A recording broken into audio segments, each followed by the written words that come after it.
আপুকে না দুলাভাই মনে হয় ঘুমের ওষুধ খাওয়াইছিল। আমি এটা পরে বুঝতে পারছি। তখন আমি যখন শুইলাম তখন দুলাভাই হঠাৎ করে আমার ধরা শুরু করলো।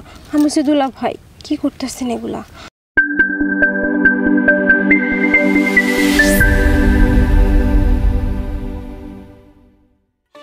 হ্যালো বন্ধুরা, আজকে আমি তোমাদের শোনাবো আমার আপন দুলাভাইয়ের গল্প। আপুর বিয়ের প্রথম থেকেই না দুলাভাই পুরো আমার উপর ক্রাশ ছিল। মানে আমার সব কিছু নাকি তার অনেক ভালো লাগতো।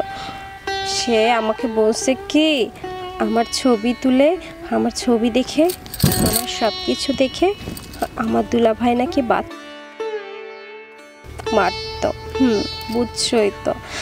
তো একদিন আমাদের বাসায় বেড়াতে আসছে বিয়ের প্রথমে আমার বোন আর দুলাভাই। তো আপু রাতের বেলা ঘুমাই গেছে। তারপরে দুলাভাই আমাকে বলতেছে, শালি ঘরে তো থাকার জায়গা নেই, তুমি আসো, আমি মাঝখানে ঘুমাবো, তোমরা দু বোন দুপাশে ঘুমাবা। পরে আপুকে না দুলাভাই মনে হয় ঘুমের ওষুধ খাওয়াইছিল। আমি এটা পরে বুঝতে পারছি।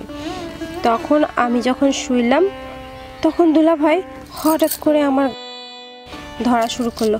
আমি বলছি, দুলাভাই কি করতেছেন এগুলা? তখন দুলাভাই বলল, শালি তোমাকে না আমার অনেক পছন্দ হয়।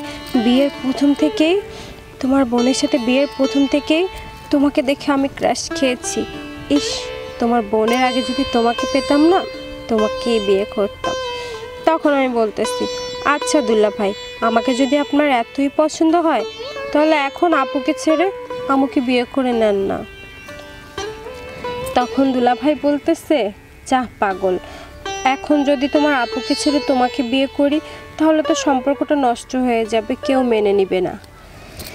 শোনো না শালিকা, আমি বলছি, কি দুলাভাই বলেন? বলতেছে, আমি যেহেতু তোমার উপর ক্রাশ, আমি সারা জীবন তোমার সাথে থাকতে চাই, কিন্তু সম্পর্কের খাতিরে বিয়ে করতে পারতেছি না। তাতে কি সমস্যা হয়েছে?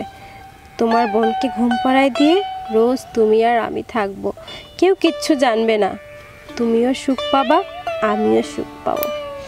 আমি না প্রথম রাজি হলাম না, যে কি অবস্থা, আপন দুলাভাইয়ের সাথে এগুলা কি হয়?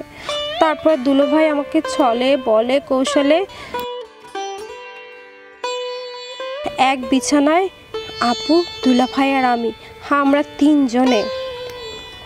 তখন দুলাভাইকে বলছি, দুলাভাই তুমি কি চাও বলো, তুমি সত্যি আমাকে বিয়ে করো না? তখন বলতেছে, আচ্ছা ঠিক আছে, তোমাকে আমি বিয়ে করব গোপনে, কিন্তু এখন তো আগে ঠান্ডা হই। আমি বলছি, ঠিক আছে, তাহলে তোমার মনের বাসনা তুমি পূর্ণ করো। তখন দুলাভাই আর কোনো কথা না শুনে